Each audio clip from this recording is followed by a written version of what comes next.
নিযুক্তি পাব। ডায়েট ৰাজ্যৰ শিক্ষা গৱেষণা আৰু প্ৰশিক্ষণ পৰিষদে আমাৰ বিএড আৰু ডিএলএড কোৰ্চসমূহ চলাই আহিছে। অধ্যাপক অধ্যাপিকাৰ অসুবিধাৰ বাবে গোৱালপাৰাকে ধৰি কেইবাখনো বিএড কলেজ আজি আমি এক প্ৰকাৰ সংকটৰ মাজেৰে পাৰ হৈছো। কাৰণ এনচিআৰটি ৰিকগনাইজেশ্যনৰ বাবে যিমান অধ্যাপক অধ্যাপিকা লাগে আমি নিযুক্তি দিব পৰা নাছিলো। আজি 7 গৰাকী প্ৰাৰ্থীক আমি ডায়েটত নিযুক্তি দিছো। এই গোটেইকেইটা নিযুক্তিয়ে আমাৰ বাবে খুব ইম্পৰ্টেণ্ট, বিশেষকৈ ইঞ্জিনিয়াৰিং কলেজত হোৱা নিযুক্তিখিনি। অসমৰ সংবাদ মাধ্যম ইয়াত উপস্থিত আছে। নিযুক্তি পোৱা প্ৰতিগৰাকী ছাত্ৰ ছাত্ৰীয়ে খাটি অসমীয়া। মাজে মাজে সংবাদ মহলে এটা নিউজ চলায় যে অসমত বিআৰচিৰ ব্যৱস্থা পৰিত্যাগ হৈছে, অমুক হৈছে, সেইকাৰণে অসমত বাহিৰৰ পৰা অহা ৰাজ্যৰ যুৱক যুৱতীক ৰঙা দলিচা পাতি দিয়া হৈছে। অনৰ্থক বহুত নিউজ চলায়। আমি যোৱাবাৰ নিযুক্তি দিওঁতে আৰু আজি নিযুক্তি দিওঁতে মই অসমৰ যিসকল সংবাদ মাধ্যমৰ সাংবাদিকে মনত ক'ৰবাত খুদনি থাকে তেওঁলোকে নিযুক্তি পোৱা প্ৰত্যেকগৰাকী ছাত্ৰ ছাত্ৰী ডিএলএ পৰীক্ষা কৰি ল'বলৈ মই অনুৰোধ জনাম তেওঁলোক খাটি অসমীয়া হয় নে নহয়। অৰ্থাৎ আজি আমি ৰাজ্যখনত আমাৰ চৰকাৰ আৰম্ভ হোৱাৰ পিছত 97,454টা আমি নিযুক্তি দিয়াৰ প্ৰক্ৰিয়াটি শেষ কৰিলো। অৰ্থাৎ আজি 41 গৰাকী যদি আমি হিচাপ কৰো আমাৰ চৰকাৰ অহাৰ পিছত নিযুক্তি পোৱা লোকৰ সংখ্যা 97,454লৈ বৃদ্ধি পালে।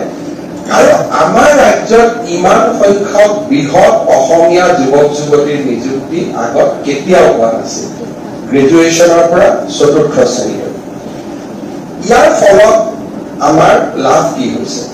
পৰিয়ালকেইটা উপকৃত হৈছে, যুৱক যুৱতীসকল উপকৃত হৈছে। সেই এটা চাই আন এটা হৈছে যে নিযুক্তি মেধাৰ ওপৰত হোৱাৰ কাৰণে নতুন প্ৰজন্ম স্কুল কলেজত পঢ়িবলৈ আৰম্ভ কৰিছে। আজি আমাৰ স্কুল কলেজত এটেণ্ডেন্সৰ সংখ্যা বাঢ়িছে, স্কুল কলেজত শিক্ষাৰ পৰিৱেশ ভাল হৈছে।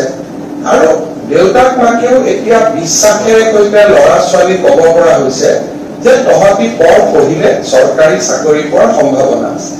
আগতে যেতিয়া দেউতাক মাকে ল'ৰাক কয় যে তই পঢ়, ল'ৰাই কয় পঢ়ি কি হ'ব, চাকৰি পাম জানো, টকা নিদিলেতো চাকৰি নাপাম, তোমাৰ টকা আছে জানো, তোমাৰ টকাটো নাই, গতিকে তুমি ক'ত চাকৰি পাবা।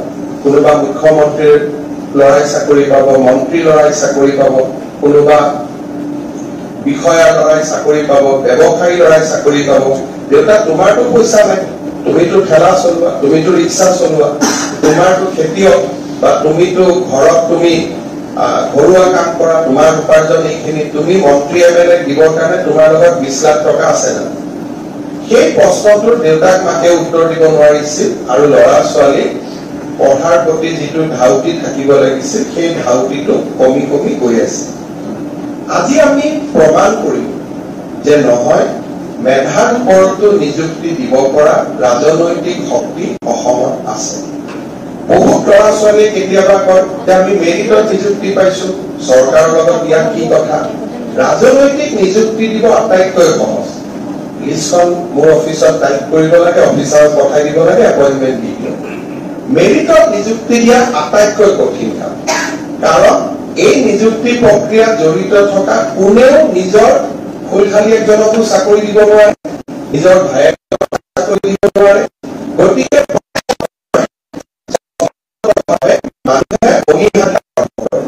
সকলোৱে যেতিয়া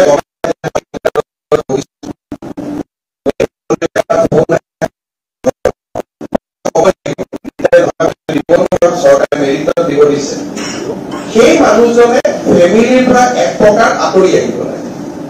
কাৰণ ফোন কৰাৰ ভিতৰত হয়তো তেওঁৰ আটাইতকৈ নিকটতম আত্মীয়জনো থাকিব পাৰে, কিন্তু তেওঁ না ক'ব লাগে। আৰু না কোৱাৰ লগে লগে ফেমিলিত এটা ইম্পেক্ট আৰম্ভ হয়। 1.5 লাখত গৈ শেষ কৰিব পাৰো। অৰ্থাৎ মোৰ মুখ্যমন্ত্ৰীৰ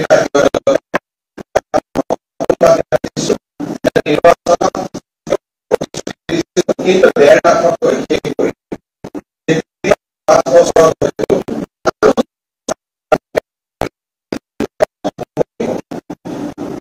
মহান আমি জড়িত হলো।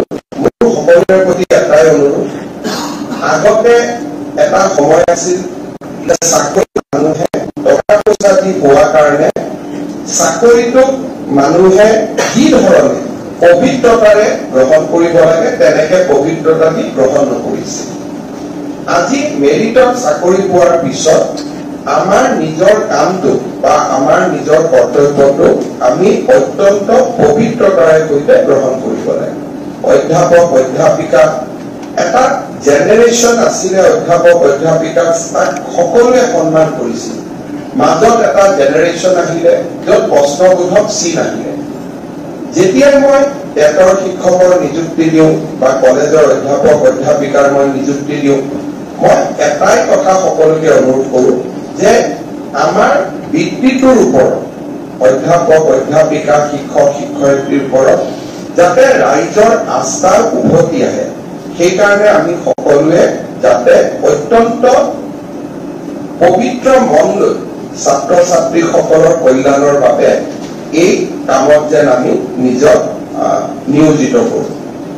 ছাত্ৰ ছাত্ৰীসকলে শিক্ষাৰ লগতে ক্ৰীড়া সংস্কৃতি আদি কামতো বা আদি আমাৰ যিটো নন কেৰিকুলাম বা কো-কেৰিকুলাম এক্টিভিটিজ বুলি কওঁ, তাৰ লগত জড়িত হৈ থাকিলে তেওঁলোকৰ সম্পূৰ্ণ বিকাশ হয়। যিসকল অধ্যাপক অধ্যাপিকাই NCC কৰিছিল, খেলা বা সংস্কৃতিৰ লগত জড়িত, তেওঁলোকে যেন শিক্ষাৰ লগতে নিজৰ নিজৰ যিবিলাক সুপ্ত প্ৰতিভা আছিল, সেই সুপ্ত প্ৰতিভাবিলাক ছাত্ৰ ছাত্ৰীসকলৰ লগতে আগবঢ়াই লৈ যাবৰ বাবে চেষ্টা কৰে। কলেজৰ